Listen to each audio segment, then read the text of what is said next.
Sometimes the hardest part is not that you do not rest. It is that you do rest, and somehow still do not feel restored. You lie down. You stop working. You put the phone away for a little while. You try to take a break. You try to do the things that are supposed to help. And yet, when it is over, you still feel tired.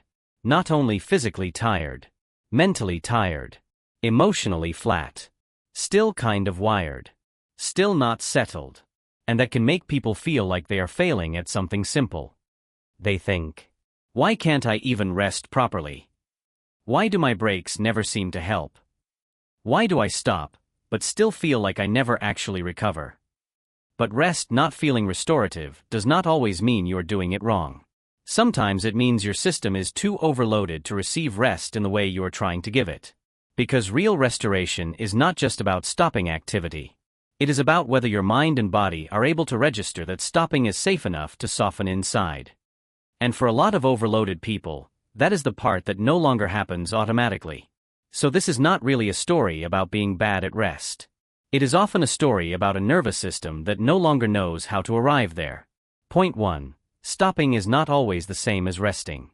One of the most painful parts of this experience is that you may technically be resting. You may be off the clock. Sitting down. Lying in bed. Watching something. Scrolling. Doing nothing that looks demanding from the outside. But internally, your system may still be going. Still scanning. Still consuming. Still half-braced. Still mentally moving. And that matters, because rest is not only about the absence of tasks. It is also about the absence of constant internal demand.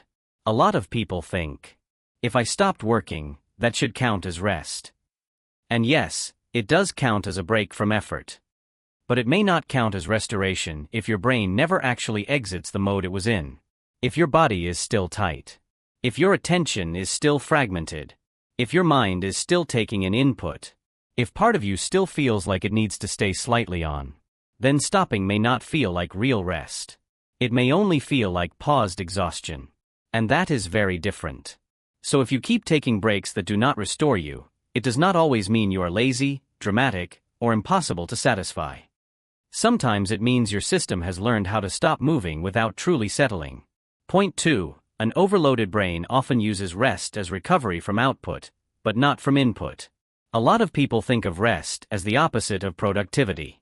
But for an overstimulated brain, the real problem is often not only output. It is input. Too much noise. Too much switching. Too much scrolling. Too many decisions. Too many tabs open mentally.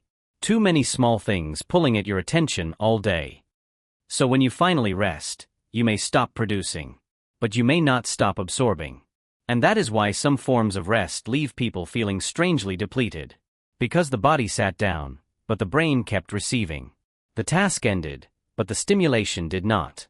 And sometimes that kind of rest feels confusing because it gives a little relief. It may help you escape pressure for a while. But it does not always help your system come down. That is why someone can spend hours resting, and still feel oddly worn out afterward. Not because they did something wrong, but because what looked like rest was still asking the brain to process, track, respond, and stay lightly engaged. And for an already overloaded mind, that can be the difference between relief and restoration. Relief says, at least I am not doing the hard thing anymore. Restoration says, something in me is actually softening now. Those are not always the same experience. Point 3. Sometimes rest feels empty before it feels nourishing. Another reason rest stops feeling restorative is that quiet space can bring you into contact with what you have been outrunning. The moment things slow down, you notice the fatigue more clearly. You notice the tension in your chest, the loneliness in the background, the thoughts you kept postponing, the emotional mess you did not have time to feel during the day. And suddenly, rest does not feel soothing. It feels exposing. This is one of the reasons people can crave rest and still struggle to receive it. Because the second they stop, they are no longer buffered by momentum. And without that momentum, what was hidden starts becoming more visible. Not always in dramatic ways. Sometimes it is subtle. A heaviness. A restlessness. A low-grade unease. A feeling of not knowing how to be with yourself in the quiet. That does not mean rest is wrong for you. It may simply mean rest has stopped feeling neutral. It now brings you closer to things your system is not ready to hold without support. And if rest keeps turning into contact with discomfort, it makes sense that your brain stops trusting it as something restorative. Because from the inside, it no longer feels like, now I get to recover. It feels more like, now I have to face what I was holding off all day. That is a very different emotional experience. And once you understand that, a lot of self-blame starts to fall away. Point 4. Your body may be tired, but still not convinced that it is safe to settle. This is where a lot of people get confused. They think, if I am this tired, I should be able to relax. But exhaustion and relaxation are not the same thing. You can be deeply tired and still internally activated. You can be worn down and still unable to let go. You can want rest with your whole mind and still feel like your body does not know how to land. Because settling requires more than tiredness. It requires enough felt safety for your system to loosen its grip. And many overloaded people have been living in such a constant state of microdemand that their body starts treating alertness as normal. Always checking. Always anticipating. Always staying just a little bit ready. So when it is finally time to rest, the body does not immediately read that moment as safe. It reads it as unfamiliar. And unfamiliar can feel uncomfortable, even when it is technically what you need. That is why rest can feel irritating, restless, or strangely unsatisfying. Not because you are resistant for no reason, but because part of your system has not caught up to the fact that the pressure has ended. Your schedule may have stopped. Your nervous system may not have. Point 5. When you have been surviving on quick relief, deeper rest can start to feel out of reach. A lot of overloaded people live on little pockets of relief. A short scroll. A video. Background noise. A snack. A break that distracts. Something that lowers discomfort quickly. And to be clear, that relief is real. It helps in the moment. It softens the edge a little. It gets you through the next hour. It makes things feel more manageable temporarily.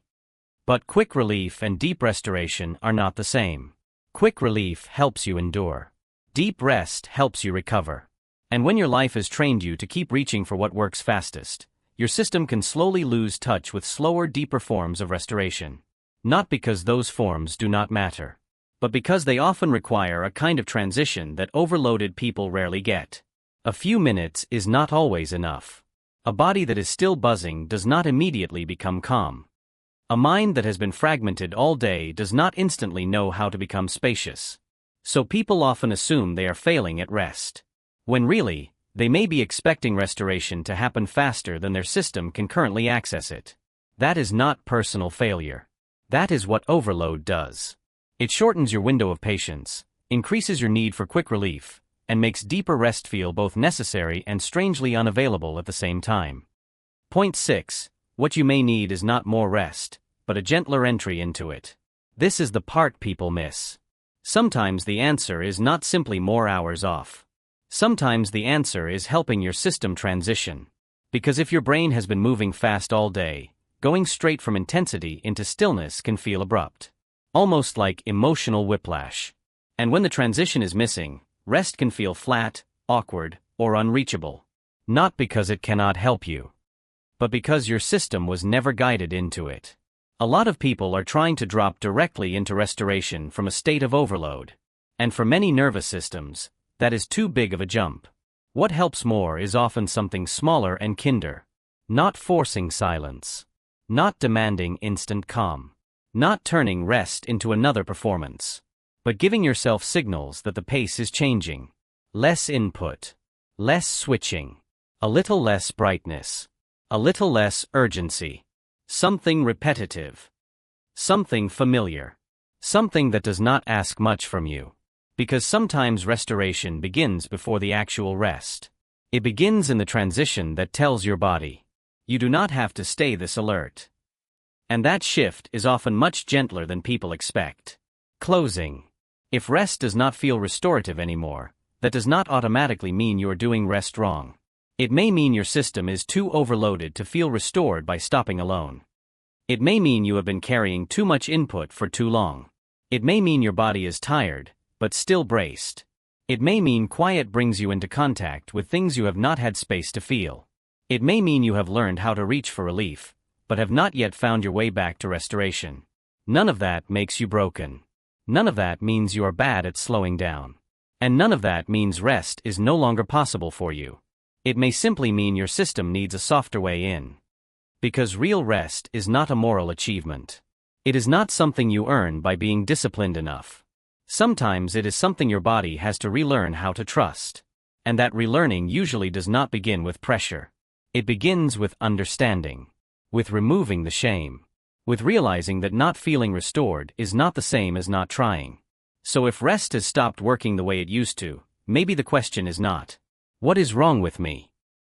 Maybe the question is, what kind of rest does my overloaded system actually know how to receive right now?